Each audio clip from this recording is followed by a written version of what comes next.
Bismillahirrahmanirrahim. Assalamualaikum warahmatullahi wabarakatuh. Yang terhormat Bapak Bahtiar Heru Susanto MPD selaku dosen pengampu mata kuliah pengantar pendidikan dan teman-teman semuanya yang berbahagia. Marilah kita panjatkan puji syukur kehadirat Allah Subhanahu wa Ta'ala yang telah melimpahkan rahmat dan hidayahnya sehingga kita dapat bertemu secara online pada pagi hari ini. Tak lupa, sholawat serta salam selalu tercurahkan kepada junjungan Nabi kita, Nabi Muhammad SAW. Sebelumnya, izinkanlah saya untuk memperkenalkan anggota dari kelompok kami, kelompok 5. Yang pertama ada Seleni Ramalasari, saya sendiri sebagai moderator. Kemudian yang kedua ada Estu Rahmat Ikhtiar. Kemudian yang ketiga ada Anissa Salsabila. Dan yang keempat ada Meriska Aldavia. Kemudian yang kelima ada Luluk Dina Aulia Wijayanti. Kemudian yang keenam ada Nesa Farania. Pada hari ini, kami dari kelompok 5 akan mempresentasikan materi yang berjudul Inovasi dan Pembaharuan Pendidikan. Marilah kita simak dengan seksama penjelasan pertama yang akan disampaikan oleh Mbak Luluk Dina mengenai pengertian dan tujuan inovasi pendidikan. Kepada Mbak Luluk, saya persilahkan. Oke, baiklah. Di sini saya akan menjelaskan pengertian serta tujuan dari inovasi pendidikan. Pengertian inovasi. Nah, inovasi berasal dari kata Latin innovation yang berarti pembaruan dan perubahan. Kata kerjanya innovo yang artinya memperbarui dan mengubah. Nah, inovasi adalah suatu ide, barang, kejadian, metode yang dirasakan atau diamati sebagai suatu hal yang baru bagi seseorang atau sekelompok orang. Baik itu berupa hasil invensi atau discovery. Dalam Kamus Besar Bahasa Indonesia menjelaskan pengertian inovasi adalah penemuan baru yang berbeda dari yang sudah ada dan sudah dikenal. Nah, gambaran dari pengertian inovasi bisa berupa karya baru, entah itu gagasan, metode, atau alat. Nah, berikutnya pengertian inovasi pendidikan. Nah, Ibrahim mengemukakan bahwa inovasi pendidikan adalah inovasi dalam bidang pendidikan untuk memecahkan masalah pendidikan. Nah, jadi inovasi pendidikan adalah suatu ide, barang, metode yang dirasakan atau diamati sebagai suatu hal yang baru bagi seseorang atau kelompok orang atau masyarakat yang digunakan untuk mencapai tujuan pendidikan atau untuk memecahkan masalah pendidikan. Nah, sedangkan menurut Saul menjelaskan inovasi pendidikan adalah suatu perubahan yang baru dan kualitatif berbeda dari hal yang ada sebelumnya, serta sengaja diusahakan untuk meningkatkan kemampuan guna mencapai tujuan tertentu dalam pendidikan. Nah, berikutnya ada tujuan inovasi pendidikan. Tujuan inovasi pendidikan. Tujuan inovasi yaitu efisien, efektivitas, dan relevasi pada sasaran peserta didik yang sebanyak-banyaknya terhadap hasil pendidikan yang besar dengan menggunakan suatu sumber alat, tenaga, waktu, dan uang dalam jumlah sekecil-kecilnya. Nah, tujuan yang telah direncanakan harus memiliki rincian yang cukup jelas mengenai hasil dan sasaran yang hendak dicapai dan dapat diukur sebelum dan sesudah melakukan inovasi. Nah, terwujudnya manusia Indonesia seutuhnya, hal tersebut merupakan jangka panjang yang akan dicapai. Selain itu, dalam hal meningkatkan mutu yang diharapkan, yaitu peserta didik dapat menjadi manusia kreatif dan aktif serta terampil dalam memecahkan masalah pendidikan dalam menyongsong perkembangan untuk memberikan harapan untuk maju. Maksud adanya inovasi pendidikan menurut Amiruddin secara lebih rinci yaitu inovasi pendidikan sebagai solusi baru dari masalah-masalah pendidikan. Inovasi atau pembaruan pendidikan memiliki tugas yaitu mampu memecahkan masalah-masalah yang dihadapi dunia pendidikan yang inovatif. Pembaruan atau inovasi pendidikan yang dapat memusatkan terhadap masalah-masalah pendidikan secara umum dan perkembangan pada objek pendidikan yaitu mengutamakan dari segi ekonomis serta segi efektivitas dalam kegiatan proses belajar. Nah, yang pertama ada masalah-masalah pendidikan yang perlu dipecahkan melalui inovasi tersebut. Yang pertama, kurang meratanya pelayanan pendidikan. Yang kedua, kurang serasinya kegiatan belajar dengan tujuan. Yang ketiga, belum efisien dan ekonomisnya pendidikan. Yang keempat, belum efektif dan efisien dalam sistem penyajiannya. Yang kelima, kurang lancar dan sempurnanya sistem informasi kebijakan. Yang keenam, kurang dihargainya unsur kebudayaan nasional. Yang ketujuh, belum kokohnya kesadaran, identitas dan kebanggaan nasional. Yang kedelapan, belum tumbuhnya masyarakat yang gemar belajar. Yang kesembilan, belum tersebarnya paket pendidikan yang memikat, mudah dicerna dan mudah diperoleh. Dan yang terakhir, belum luasnya kesempatan kerja, pembuatan dan pemanfaat teknologi komunikasi. Berikutnya ada upaya mengembangkan pendidikan yang lebih efektif dan ekonomi. Manusia dapat menciptakan sesuatu yang baru yang sebelumnya tidak dikenal. Manusia juga selalu berusaha dan mampu melakukan sesuatu dengan cara yang baru yang sebelumnya tidak dikenal, bahkan lebih sempurna. Nah, dengan efektivitas dan usaha yang tidak henti-hentinya, manusia menemukan sesuatu dengan cara baru yang mengantarkan pada kehidupan yang lebih baik seperti sekarang ini.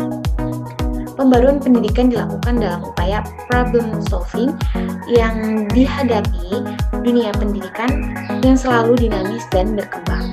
Sifat pendekatan yang perlu untuk memecahkan masalah pendidikan yang kompleks dan berkembang ini harus berorientasi pada hal-hal yang efektif dan mudah serta peka terhadap timbulnya masalah baru di dalam pendidikan. Baiklah, itu saja penyampaian dari saya. Saya kembalikan ke moderator. Baik, terima kasih kepada Mbak Lulu atas penjelasannya. Kemudian untuk materi selanjutnya akan disampaikan oleh Mbak Meriska mengenai sasaran inovasi pendidikan. Kepada Mbak Meriska, saya persilahkan. Assalamualaikum warahmatullahi wabarakatuh. Perkenalkan, nama saya Meriska Aldavia. Di sini saya akan menjelaskan sasaran inovasi pendidikan. Jadi teman-teman, keberhasilan inovasi pendidikan ini sangat ditentukan oleh kelengkapan dalam hal sarana prasarana dan masyarakat. Ada 5 faktor utama yang akan saya jelaskan dalam sasaran inovasi pendidikan. Yang pertama adalah pendidik. Jadi, pendidik ini harus memiliki kompeten dan kreativitas yang sangat tinggi dalam pendidikan yang lebih inovatif. Ada langkah-langkah perubahan yang perlu dilakukan pendidik, yaitu seperti merencanakan pembelajaran, menetapkan pembelajaran, melaksanakan tugas administratif, mampu berkomunikasi, mampu mengembangkan kemampuan pribadi dan kemampuan peserta didik. Adapun bentuk kewibawaan pendidik yaitu seperti menguasai materi, metode mengajar yang sesuai dengan hubungan antar individu dan pengalaman serta keterampilan pendidik. Pendidik ini juga harus pintar dalam hal intelektual, memiliki kompetensi pedagogik, profesional, individual, dan sosial. Pendidik harus dapat menempatkan dirinya sebagai informator, motivator, fasilitator, dan evaluator untuk menciptakan suatu proses pembelajaran yang inovatif dan dinamis. Maka, dalam hal pembaruan pendidikan, keterlibatan pendidik ini memiliki peran yang penting dalam keberhasilan sebuah inovasi pendidikan. Dan yang kedua, peserta didik. Jadi peserta didik ini memiliki peran yang dominan sebagai objek utama dalam pendidikan. Peserta didik harus mampu menentukan keberhasilan dalam belajar melalui daya integrasi, daya motorik, pengalaman belajar, dan komitmen peserta didik. Dan yang ketiga ada kurikulum. Jadi kurikulum ini merupakan bagian yang sangat penting dalam proses belajar dalam sekolah. Tanpa adanya sebuah kurikulum, maka inovasi pendidikan ini tidak akan berjalan sesuai tujuan, teman-teman. Jadi inovasi kurikulum ini merupakan gagasan kurikulum baru yang mengadopsi dari bagian-bagian yang potensial dengan maksud untuk mencapai tujuan dan mampu menyelesaikan masalah tertentu. Dan yang keempat ada sarana dan prasarana.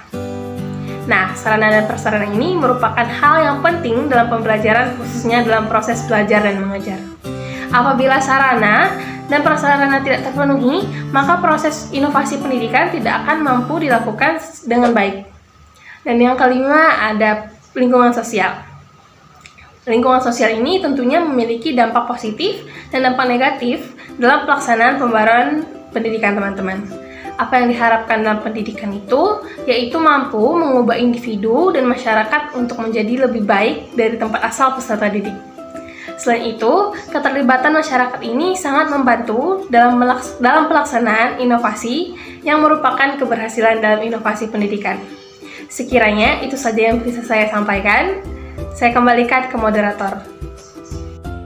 Baik, terima kasih kepada Mbak Meriska atas penjelasannya. Kemudian untuk materi selanjutnya akan disampaikan oleh saya sendiri mengenai karakteristik inovasi pendidikan. Perkenalkan, nama saya Selin Malasari. Saya di sini akan menjelaskan tentang karakteristik inovasi pendidikan. Karakteristik inovasi yang dapat mempengaruhi cepat atau lambatnya penerimaan suatu inovasi adalah sebagai berikut. Yang pertama yaitu keunggulan relatif, yaitu sejauh mana inovasi dianggap menguntungkan bagi penerimanya. Tingkat keuntungan suatu inovasi dapat diukur berdasarkan nilai ekonomi, atau dari faktor status sosial, kesenangan, kepuasan, atau mungkin karena mempunyai komponen yang lebih penting. Kemudian yang kedua yaitu konfirmabilitas atau kompatibel atau compatibility, yaitu tingkat kesesuaian inovasi dengan nilai, pengalaman, atau kebutuhan dari penerima. Suatu inovasi yang tidak sesuai dengan nilai atau norma yang diyakini oleh penerima akan sulit penyebarannya di masyarakat, dibandingkan dengan suatu inovasi yang telah sesuai dengan norma yang sudah ada di masyarakat. Misalnya, penyebarluasan penggunaan alat kontrasepsi di masyarakat yang dilarang oleh agamanya, maka penyebaran tersebut akan terhambat. Kemudian yang ketiga yaitu kompleksitas atau complexity, yaitu tingkat kesukaran untuk menggunakan atau memahami inovasi bagi penerima. Suatu inovasi yang mudah digunakan atau mudah dipahami oleh penerima akan cepat tersebar di masyarakat dibandingkan dengan suatu inovasi yang sukar digunakan atau sukar dipahami oleh penerima, maka penyebarannya di masyarakat juga akan terhambat. Misalnya, penyuluh kesehatan telah menghimbau kepada masyarakat untuk memasak air yang akan diminum, tetapi masyarakat belum bisa menerimanya. Kemudian yang keempat yaitu triabilitas atau triability, yaitu dapat dicoba atau tidaknya suatu inovasi oleh penerima. Suatu inovasi yang dapat dicoba oleh penerima, maka akan mudah tersebar dan diterima oleh masyarakat. Dibandingkan dengan suatu inovasi yang tidak dapat dicoba, maka sukar penyebarannya di dalam masyarakat. Misalnya, penyebarluasan penggunaan bibit unggul padi gogo di masyarakat akan cepat diterima oleh masyarakat karena masyarakat telah mencoba menanam dan mengetahui hasilnya. Kemudian yang kelima, yaitu dapat diamati atau observability, yaitu mudah tidaknya diamati suatu hasil inovasi. Suatu inovasi yang hasilnya mudah diamati oleh penerima, maka akan dengan cepat tersebar di masyarakat. Dibandingkan dengan suatu inovasi yang tidak mudah diamati oleh penerima, maka proses penyebarannya di masyarakat juga akan terhambat. Misalnya, penyebarluasan penggunaan bibit unggul padi akan berhasil di masyarakat karena masyarakat telah mengetahui hasilnya. Demikian yang dapat saya sampaikan. Terima kasih. Kemudian untuk materi selanjutnya akan disampaikan oleh Mbak Anissa mengenai strategi inovasi pendidikan. Kepada Mbak Anissa, saya persilahkan. Baik, sebelumnya perkenalkan nama saya Anissa Salsabila dengan nomor NPM 21446000154. Nah, di sini saya akan menjelaskan mengenai strategi inovasi pendidikan. Syafaruddin 2015 ini mendefinisikan strategi sebagai suatu tahap-tahap dalam kegiatan yang dilaksanakan untuk mencapai tujuan inovasi pendidikan. Pola strategi yang biasanya digunakan adalah desain, kesadaran dan perhatian, evaluasi dan percobaan. Nah, beberapa strategi pendidikan ini ada 4 macam, yaitu yang pertama strategi fasilitatif. Pelaksanaan program perubahan sosial dengan menggunakan strategi fasilitatif ini artinya untuk mencapai tujuan perubahan sosial yang telah ditentukan. Diutamakan penyediaan fasilitas dengan maksud agar program perubahan sosial akan berjalan dengan mudah dan lancar. Nah, yang kedua yaitu strategi pendidikan atau re-educative strategies.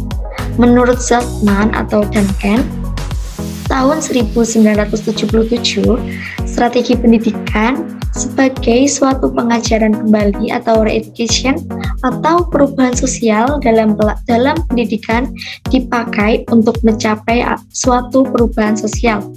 Dengan demikian, jika pendidikan menggunakan strategi pendidikan itu sama saja mengadakan suatu perubahan sosial dengan cara menyampaikan fakta. Dengan begitu, orang yang menggunakan fakta atau informasi itu dapat menentukan dan mengambil tindakan yang akan dilakukannya. Karena setiap manusia ini memiliki dasar pemikiran yang berbeda-beda untuk dapat membedakan fakta serta memilih untuk mengatur sikap atau tingkah lakunya apabila fakta itu ditujukan kepadanya. Nah, yang ketiga yaitu strategi bujukan atau persuasive strategies. Strategi bujukan merupakan strategi yang digunakan dengan cara membujuk para sasaran perubahan agar mau mengikuti perubahan sosial. Strategi bujukan ini akan berhasil jika alasan yang diberikan rasional atau faktanya ini akurat. Nah, yang terakhir yaitu strategi paksaan atau power strategies. Strategi paksaan ini merupakan strategi yang digunakan dalam pelaksanaan program perubahan sosial dengan cara memaksa klien atau sasaran perubahan untuk mencapai tujuan perubahan. Nah, yang dipaksa ini merupakan bentuk hasil target yang diharapkan. Sekian yang dapat saya sampaikan. Apabila banyak kekurangannya, mohon maaf. Terima kasih. Baik, terima kasih kepada Mbak Anissa atas penjelasannya. Kemudian untuk penjelasan selanjutnya akan disampaikan oleh Mbak Nesa mengenai faktor pendorong inovasi pendidikan. Kepada Mbak Nesa, saya persilahkan. Baik, di sini saya akan menjelaskan mengenai faktor pendorong inovasi pendidikan. Dalam inovasi pendidikan, gagasan baru sebagai hasil pemikiran haruslah mampu memecahkan persoalan yang tidak terpecahkan oleh cara-cara tradisional yang bersifat komersial. Di samping sebagai tanggapan terhadap masalah pendidikan dan tuntutan zaman, inovasi pendidikan juga merupakan usaha aktif untuk mempersiapkan diri menghadapi masa datang yang lebih memberikan harapan sesuai dengan cita-cita yang diinginkan. Beberapa faktor yang cukup berperan mempengaruhi inovasi pendidikan. Yang pertama, visi terhadap pendidikan. Pendidikan merupakan persoalan asasi bagi manusia. Manusia sebagai makhluk yang dapat dididik dan harus dididik akan tumbuh menjadi manusia dewasa dengan proses pendidikan yang dialaminya. Sejak kelahirannya, manusia telah memiliki potensi dasar yang universal, yaitu berupa yang pertama, kemampuan untuk membedakan antara yang baik dan yang buruk. Yang kedua, kemampuan dan kebebasan untuk mengembangkan diri sendiri sesuai dengan pembawaan dan cita-citanya. Yang ketiga, kemampuan untuk berhubungan dan bekerjasama dengan orang lain. Yang keempat, adanya ciri khas yang mampu membedakan dirinya dengan orang lain. Seperti diketahui bahwa kehidupan ini selalu mengalami perubahan, tujuan pembangunan bangsa mengalami penggeseran dan peningkatan, serta perubahan sesuai dengan waktu, keadaan, dan kondisinya. Kemudian yang kedua, faktor bertambahnya penduduk. Pertambahan penduduk yang cepat merupakan faktor yang sangat menentukan dan berpengaruh besar terhadap penyelenggaraan pendidikan, sehingga menuntut adanya pembaruan di bidang pendidikan. Adanya pertambahan penduduk yang cepat menimbulkan akibat yang luas terhadap berbagai segi kehidupan, utamanya pendidikan. Bagaimana dikemukakan dengan meledaknya jumlah anak di sekolah, adapun masalah-masalah yang berkaitan langsung dengan pendidikan tersebut, yaitu ada yang pertama, kekurangan kesempatan belajar. Masalah ini merupakan masalah yang mendapat prioritas pertama dan utama yang perlu segera digarap. Caranya adalah dengan menciptakan sistem pendidikan yang dapat menampung sebanyak mungkin anak-anak usia sekolah. Kemudian, masalah kualitas pendidikan, kurangnya dana, kurangnya jumlah guru, fasilitas pendidikan akan mempengaruhi merosotnya mutu pendidikan. Oleh karena itu, dalam mengatasi masalah ini, pemerintah telah berusaha meningkatkan kemampuan guru lewat training, menambah fasilitas, menambah dana pendidikan, mencari sistem mengajar yang tepat dan sistem evaluasi yang baik sehingga dapat meningkatkan mutu pendidikan secara bertahap. Lalu masalah relevansi ini pada prinsipnya cukup mendasar. Dalam kondisi sekarang sangat dibutuhkan output pendidikan sehingga sesuai dengan tuntutan masyarakat, terutama dalam hubungannya dengan kesiapan kerja. Kemudian ada masalah efisiensi dan efektivitas pendidikan, itu diusahakan agar memperoleh hasil yang baik dengan biaya dan waktu yang sedikit. Ini berarti harus dicari sistem pendidikan dan mengajar yang efisien dan efektif sesuai dengan prinsip-prinsip dasar pendidikan. Lalu yang ketiga, faktor perkembangan ilmu pengetahuan. Perkembangan ilmu pengetahuan yang cepat ini tidak harus diikuti dengan penambahan kurikulum sekolah di luar kemampuan, meskipun kondisi anak didik perlu diperhatikan. Anak didik pun tidak mungkin mampu mengikuti dan menguasai segenap penemuan baru dalam dunia ilmu pendidikan. Tanggapan yang biasa dilakukan dalam kependidikan terhadap perkembangan ilmu pengetahuan ialah dengan memasukkan penemuan dan teori ke dalam kurikulum sekolah. Meskipun hal ini menyebabkan adanya kurikulum yang sangat syarat dengan masalah-masalah yang baru. Lalu faktor yang keempat yaitu tuntutan adanya proses pendidikan yang relevan. Sebagaimana telah dikemukakan bahwa salah satu tuntutan diadakannya inovasi ini dalam pendidikan adalah adanya relevansi antara dunia pendidikan dengan kebutuhan masyarakat atau dunia kerja. Berkenan dengan hal tersebut, pendidikan dapat diperoleh dari sekolah maupun dari luar sekolah. Cukup banyak pendidikan yang sangat berarti justru tidak dapat diperoleh di sekolah, terutama yang bersifat pengembangan profesi dan keterampilan seperti pengembangan karir, profesi tertentu, dan sebagainya. Permasalahan pendidikan yang kini dihadapi sangat kompleks. Adanya proses pendidikan yang relevan dengan kebutuhan dan masalah yang dihadapi sangat diperlukan mengingat akan keterbatasan dana pendidikan. Sekian penjelasan dari saya kembalikan kepada moderator. Baik, terima kasih kepada Mbak Nesa atas penjelasannya. Kemudian untuk materi yang terakhir akan disampaikan oleh Mas Estu mengenai masalah yang menuntut inovasi pendidikan. Kepada Mas Estu, saya persilahkan. Baiklah, terima kasih atas waktu yang telah diberikan. Di sini saya akan menjelaskan sedikit tentang masalah yang menuntut inovasi pendidikan. Yang pertama yaitu perkembangan ilmu pengetahuan dan teknologi.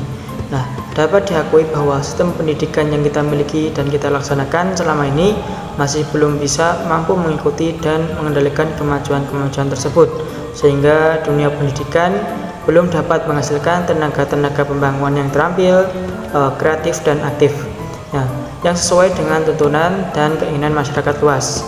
Perkembangan ilmu pengetahuan modern menghendaki dasar-dasar pendidikan yang kokoh dan penguasaan kemampuan yang terus-menerus. Yang berikutnya nomor 2 yaitu pertambahan penduduk. Nah, laju eksplosif penduduk yang cukup pesat tentunya menuntut adanya perubahan-perubahan sekaligus bertambahnya keinginan masyarakat untuk mendapatkan pendidikan yang secara kumulatif menuntut tersedianya sarana pendidikan yang memadai. Kenyataan tersebut menyebabkan daya tampung, ruang dan fasilitas pendidikan sangat tidak seimbang. Hal inilah juga yang menyebabkan sulitnya menentukan bagaimana relevansi pendidikan dengan dunia kerja sebagai akibat tidak seimbangnya antara output lembaga pendidikan dengan kesempatan yang tersedia. Nomor 3 yaitu meningkatnya animo masyarakat untuk memperoleh pendidikan yang lebih baik. Kemajuan iptek yang terjadi senantiasa mempengaruhi masyarakat, di mana pada umumnya mereka mendambakan pendidikan yang lebih baik. Padahal di sisi lain kesempatan untuk itu sangat terbatas, sehingga terjadilah kompetisi atau persaingan yang sangat ketat. Berkenaan dengan ini pula, sekarang bermunculan sekolah-sekolah favorit, plus bahkan unggulan. Nomor 4 yaitu menurunnya kualitas pendidikan. Nah, kualitas pendidikan yang dirasakan semakin menurun, yang belum mampu mengikuti perkembangan ilmu pengetahuan dan teknologi menuntut adanya sejumlah perubahan, sebab bila tidak dilakukan jelas akan berakibat fatal dan akan terus ketinggalan. Yang nomor 5 yaitu kurang adanya relevansi antara pendidikan dan kebutuhan masyarakat yang membangun. Nah, bagaimanapun dalam era modern sekarang, masyarakat menuntut adanya lembaga pendidikan yang benar-benar mampu diharapkan, terutama yang siap pakai dengan dibekali skill yang diperlukan dalam pembangunan. Nah, umumnya kurang sesuainya materi pendidikan dengan kebutuhan masyarakat telah diatasi dengan menyusun kurikulum baru. Oleh karena itu, dari perkembangan yang ada di Indonesia, kita ketahui telah mengalami beberapa kali perubahan kurikulum. Hal ini dilakukan adalah dalam upaya mengatasi masalah relevansi. Nah, dengan kurikulum baru inilah anak-anak dibina kepribadiannya melalui pengetahuan, keterampilan, dan sikap yang sesuai dengan tuntunan masa kini dan masa yang akan datang. Yang keenam, minimnya pengetahuan dan wawasan masyarakat untuk membangun dirinya pada kemajuan-kemajuan. Nomor 7 yaitu penyelenggaraan pendidikan yang sentralistik, monolistik, dan uniformistik. Nomor 8 yaitu rendahnya kualitas pembelajaran. Nomor 9 rendahnya kualitas sarana fisik. Dan yang ke-10 rendahnya kualitas guru. Mungkin itu saja yang dapat saya sampaikan, kurang lebihnya mohon maaf. Assalamualaikum warahmatullahi wabarakatuh. Selanjutnya saya serahkan kepada moderator. Terima kasih. Baik, terima kasih kepada Mas Estu atas penjelasannya.